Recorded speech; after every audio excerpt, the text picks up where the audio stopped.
अब यहाँ देखते हैं कुछ जनरल चीज़ें, मटेरियल की प्रॉपर्टीज़, उसकी कैरेक्टरिस्टिक्स क्या है और आईएस रिक्वायरमेंट्स क्या है। ये एक जनरल प्रीस्ट्रेस कंक्रीट के बारे में पता रहना आवश्यक है। Okay, materials use and their properties. Material कौन से यूज़ होते हैं और उसकी प्रॉपर्टीज़ क्या रहना चाहिए।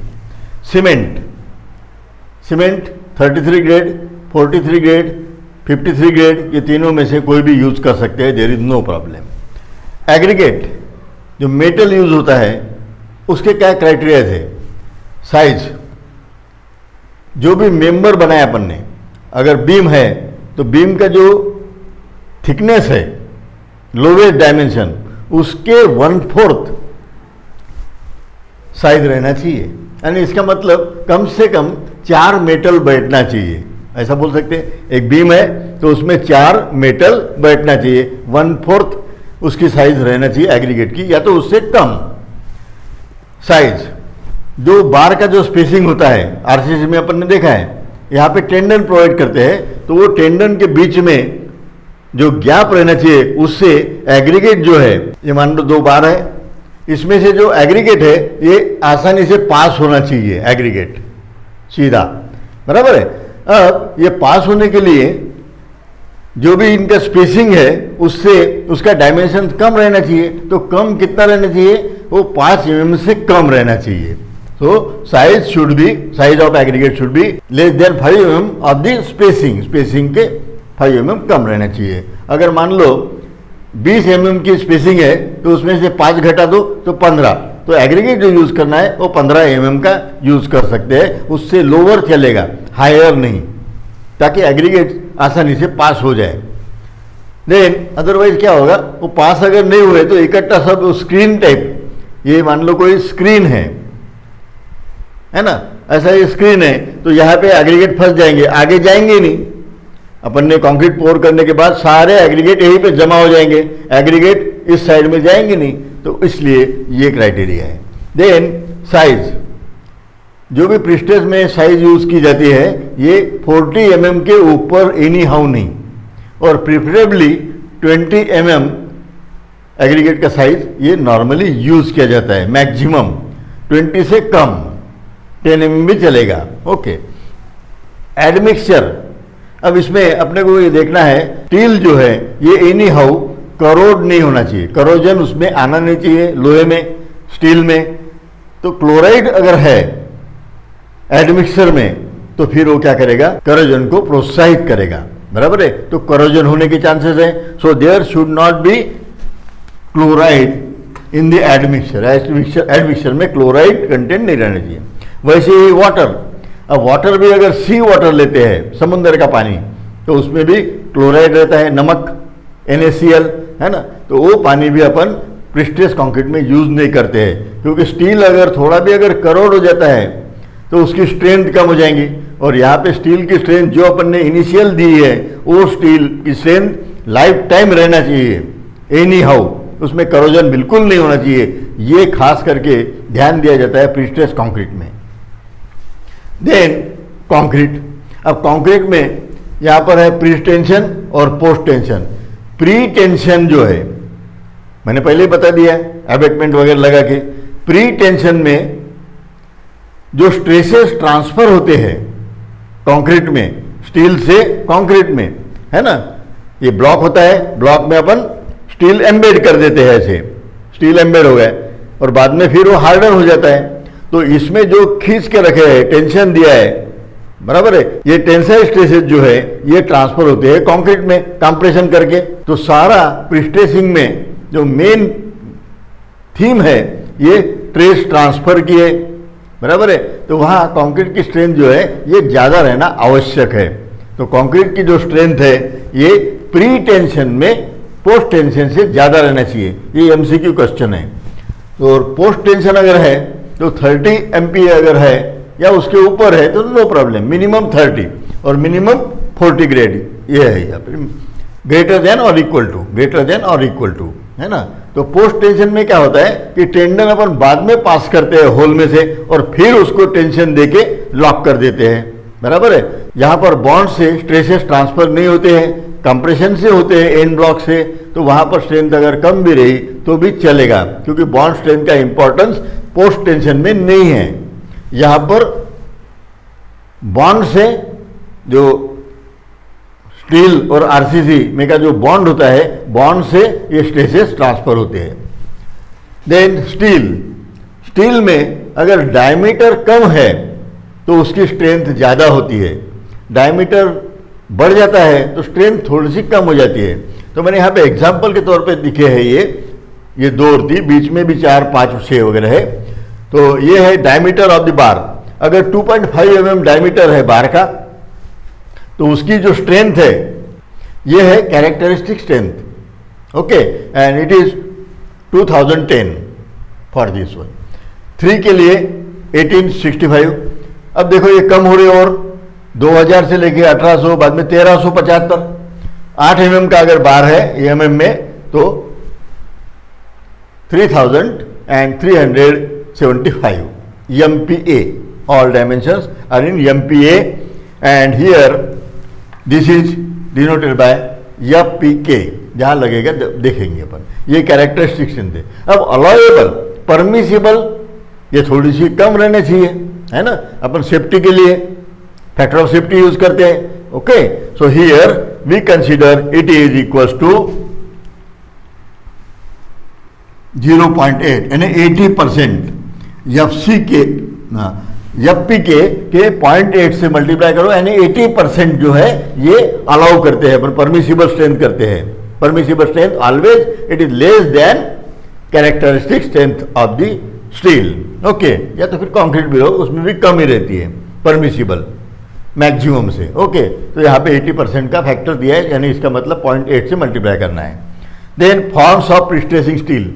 प्रीस्ट्रेसिंग स्टील जो है, जो बार डालने वाले हैं, टेंडन बोलते हैं, वायर बोलते हैं, अलग अलग फॉर्म्स है। तो पहला है वायर। तो वायर जो है ये मैंने बता दिया यहाँ पर, यानी छोटा बार 2.5 mm, 3 mm to 8 mm ये उसकी साइज रहेंगी। अब एक एक जो है ये इसके ग्रुप करेंगे तो आगे की टर्म्स आएंगी। स्ट्रैंड में क्या होता है, ये वायर, ग्रुप ऑफ वायर का ग्रुप है, ये एक वायर, बराबर है। अब यहाँ पर 2 वायर मिला के एक बना, ऐसा एक ट्विस्ट कर दिया अपन ने 2 वायर, बराबर है। बाद में 3 वायर एक में फिक्स कर दिया अपन ने, जैसे रोप वगैरह बनता है ना वैसे, ओके, तो 3 वायर, और बाद में ये बनेगा 7 वायर। तो स्ट्रैंड जो बनता है 2 वायर का, 3 वायर या तो फिर 7 वायर का ऐसे ट्विस्ट करके बनाया जाता है, that is called strand. Tendon क्या होता है, ग्रुप ऑफ स्ट्रैंड। ये जो स्ट्रैंड है 1, 2, 3 मैंने बताया, ऐसे ये एक ट्यूब रहेंगी, ये ट्यूब के अंदर ये ढेर सारे ऐसे स्ट्रैंड रहेंगे। तो वायर से बनेगा स्ट्रैंड ग्रुप करके, और ग्रुप ऑफ स्ट्रैंड जैसे यहाँ पर 3 का एग्जांपल दिया है मैंने, 4, 5, 7 भी रह सकते हैं, ऐसे ग्रुप बनके ये बनेगा टेंडन, बड़े साइज का हो गया। अब उसके बाद में केबल यानी ये बनती है ग्रुप ऑफ टेंडन। ऐसे जो टेंडन है ये एक साथ रख के या तो फिर उसका ग्रुप बनाएंगे, दैट इज कॉल्ड केबल। ये होता है यूज जो ब्रिजेस आपने देखा होगा, अभी आजकल सीलिंग वगैरह जो ब्रिजेस और उसमें ऐसे केबल्स रहते हैं, है ना, वो जो केबल है ये टेंडन्स का यूज करके ये बड़े साइज का जो बनता है, group of tendon is called cable. और बार है ना सिंपल वायर, डायमीटर कम, 2.5 mm से स्टार्ट हो गया 8 mm तक ये वायर, और यहाँ पे बार है 8 के ऊपर यानी 10 से स्टार्ट होगा, 10, 12, 14, 16, ओके, 25, उसके बाद में 32। तो मैंने ये लिखा है, ओके। वायर है स्मॉल डायमीटर के, बार्स है लार्जर डायमीटर, ओके। नाउ अब यहां पे आपने ऑब्जर्व किया क्या, ये जो स्ट्रेंथ है और ये मिनिमम जो है ये भी देखो आप, ये कितनी है। आरसीसी में अपन ने देखा है कौन सी यूज करते हैं, या फिर 250 या फिर 415 या फिर 500 या फिर 550, फिलहाल TMT या फिर 550, वो क्या होता है, मैक्सिमम जो है Fe 550। इसका मतलब क्या है, 550 MPa उसकी यील्ड स्ट्रेंथ या कैरेक्टरिस्टिक स्ट्रेंथ है इतनी। ओके, ये बार आरसीसी में यूज होते हैं और यहां पे 1300 से स्टार्ट हो रहा है। ये क्यों? क्योंकि श्रिंकेज और क्रीप का जो स्ट्रेन है, स्ट्रेन यानी कंक्रीट जो है श्रिंक हो गया या कुछ दिनों बाद में कंटिन्यूअस लोड के बाद में उस क्रीप हो जाता है, वो दूसरी एक्शन है, ये टाइम डिपेंडेंट फिनोमेना है क्रीप यानी। श्रिंकेज और क्रीप की वजह से स्ट्रेन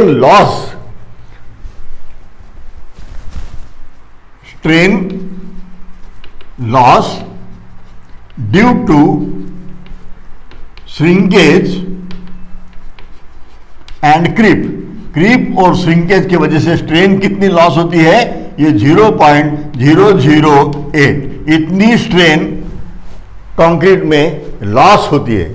अगर स्ट्रेन लॉस हो गई यानी इलोंगेशन परमिटेड हो गया, सपोर्ट खिसक गया, इल्ड हो गया, कोई भी चीज अगर उसका डिस्प्लेसमेंट परमिटेड है तो उसमें स्ट्रेसेस डेवलप नहीं होते। अब जितना डिस्प्लेसमेंट परमिटेड है या अलाउ कर दिया उतना स्ट्रेस उसका कम हो गया।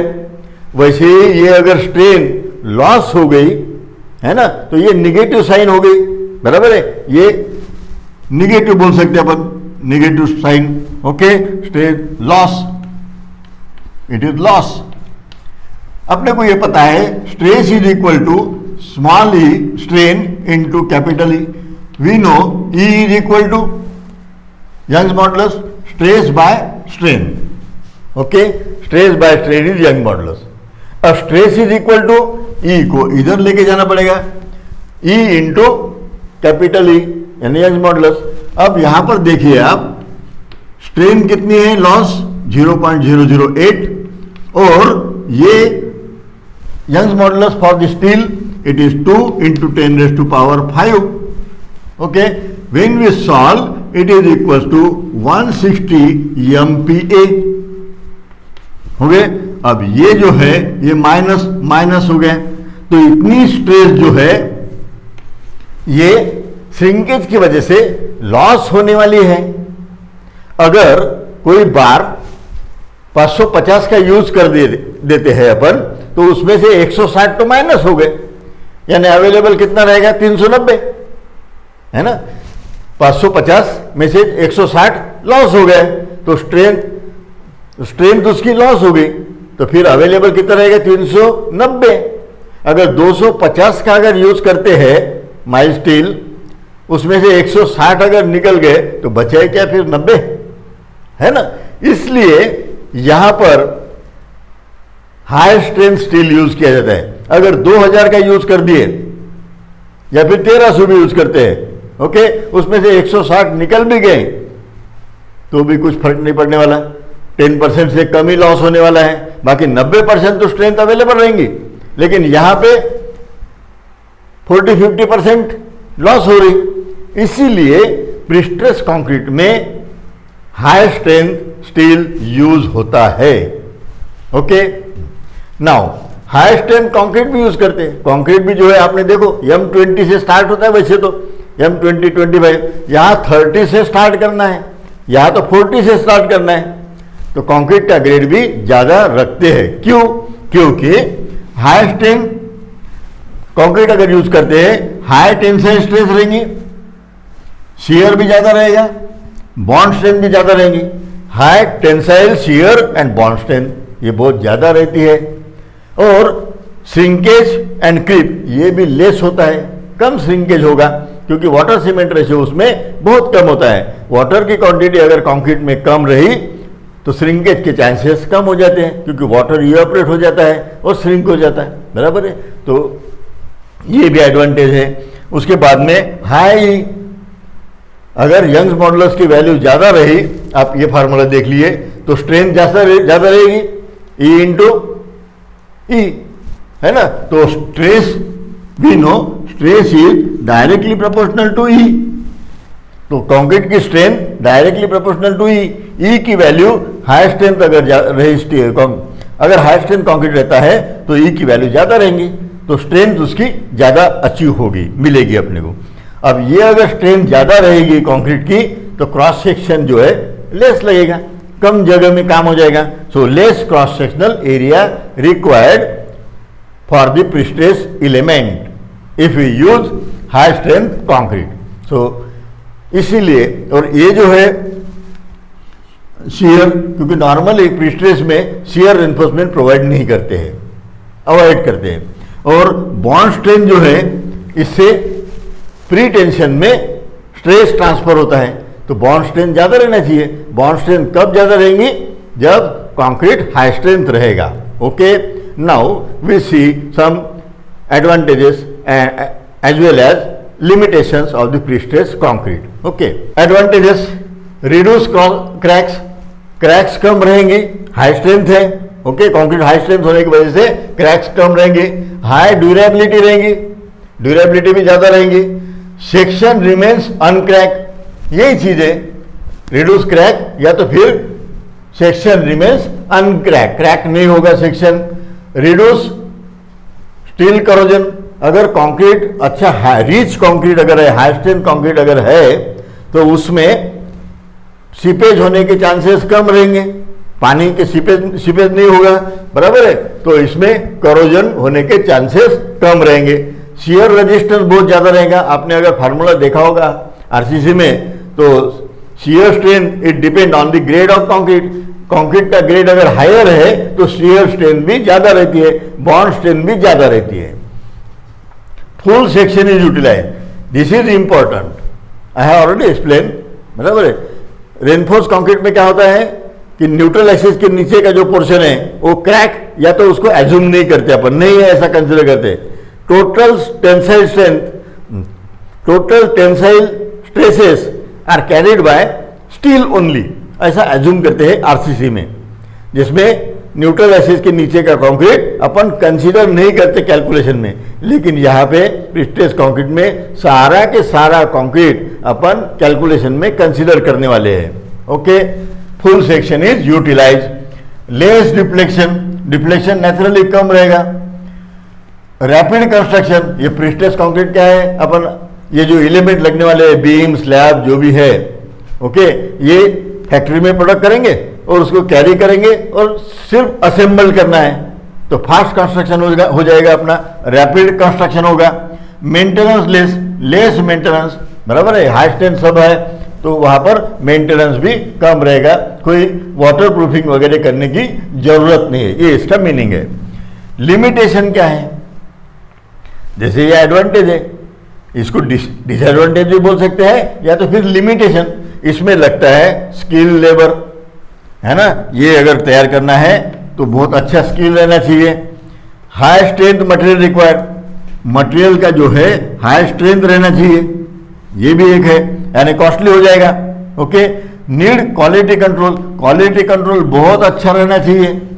आरसीसी में कम ज़्यादा चलेगा, स्टील में थोड़ा भी नहीं चलेगा। एंकरेज करते समय अगर थोड़ा सा भी अपने अगर लापरवाही की तो स्टील जो है सटक जाएगा, अगर स्टील सटक गया तो फिर टेंसाइल स्ट्रेंथ जो है वो लॉस हो गई, है ना। उसको अच्छा खींचना है और पकड़ के रखना है, थोड़ा भी स्लिप हो गया तो उतनी स्ट्रेंथ उसकी माइनस हो जाती है।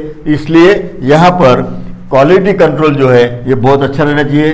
स्पेशल इक्विपमेंट चाहिए, इक्विपमेंट जो है एकदम स्पेशल लगेंगे, एबटमेंट लगेगा, उसको जैक लगेगा खींचने के लिए, बराबर है। बाद में सिस्टम ऑफ प्रीस्ट्रेसिंग लगेंगे, फैसिनेट वगैरह अपने मैग्नल देख लिए लास्ट पीरियड में, तो वो सब सिस्टम अच्छे अच्छे इक्विपमेंट्स, ये स्पेशलाइज इक्विपमेंट अपने को यहाँ पर लगेंगे। और ये जो आइटम है ये as compare to RCC it is costly, prestress concrete is costly then RCC. Okay, तो ये जो है मैंने अभी आपको मटेरियल की रिक्वायरमेंट क्या होती है और एक जनरल जो चीज़ें आवश्यक है यही बताया है। इससे काफ़ी ज़्यादा डिटेल मैंने नोट्स में कवर किया है, यहाँ पे इंपॉर्टेंट चीज़ें मैंने अभी यहाँ पर एक्सप्लेन किए हैं। ओके।